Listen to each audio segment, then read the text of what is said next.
एक दलित हिंदू की बांग्लादेश में फिर से मॉब लिंचिंग कर दी गई। बेरहमी के साथ दीपू दास को मार दिया गया।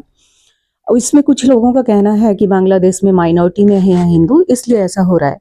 पर यहाँ पर तो मेजोरिटी में है। भारत में तो हिंदू मेजोरिटी में है। क्या भारत में पालघर में नृशंस हत्या नहीं हुई थी साधुओं की? इसी तरह से ऐसे बहुत सारी हत्याएं हुई नहीं है क्या?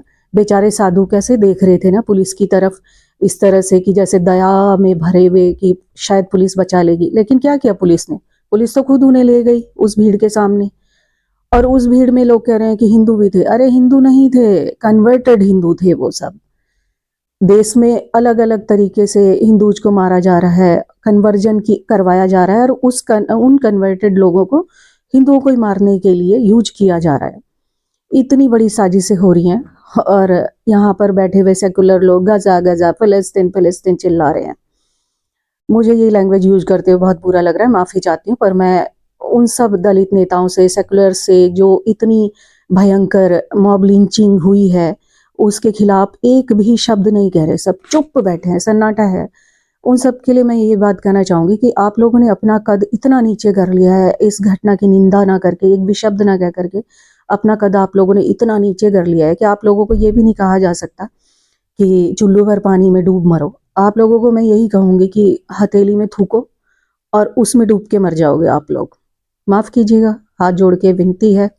ऐसी लैंग्वेज मैं यूज नहीं करती हूँ पर करनी पड़ रही है। दूसरा, मैं एक बात और कहना चाहूँगी कि ऐसी स्थिति में अक्सर कुछ लोग चिल्लाने लगते हैं कि आरएसएस क्या कर रही है, बजरंग दल क्या कर रही है। अरे सारी जिंदगी तो तुम आरएसएस और बजरंग दल को गलियाते रहते हो, बोलते हो कि देश में अशांति का कारण है वो। आक्रांताओं की कन्वर्टेड औलादों के साथ मिलकर के तुम यही कहते रहते हो कि उन्होंने देश में अशांति फैला रखी, और ऐसी स्थिति में तुम्हें उनका नाम लेते हुए शर्म नहीं आती? आरएसएस और बजरंग दल में इतने लोग बेचारे हिंदुओं की रक्षा करते करते मर जाते हैं। कभी तुमने देखा जा करके कि उनके बेचारे मृतकों के पीछे उनका परिवार कैसे जी रहा है? कभी एक अच्छी बात बोली तुमने आरएसएस के लिए? ऐसे समय पे तुम आरएसएस और बजरंग दल की तरफ किस मुंह से देखने लग जाते हो? शर्म नहीं आती तुम्हें? बस मैं तो यही कहूँगी, एक रहो। ब्राह्मण ने सबको लूट लिया, दलित का दूल्हा घोड़ी पे नहीं चढ़ेगा। अरे भाई, इस सब से तुम ही मरोगे। चाहे माइनॉरिटी में है चाहे मेजोरिटी में है, ज़्यादा तुम ही मारे जा रहे हैं। बस तरीका अलग हो जाता है, मारने वालों की वेशभूषा थोड़ी अलग हो जाती है। एक्चुअल में वो ही है मारने वाले, और मरने वाले तुम ही हो। जय भारत।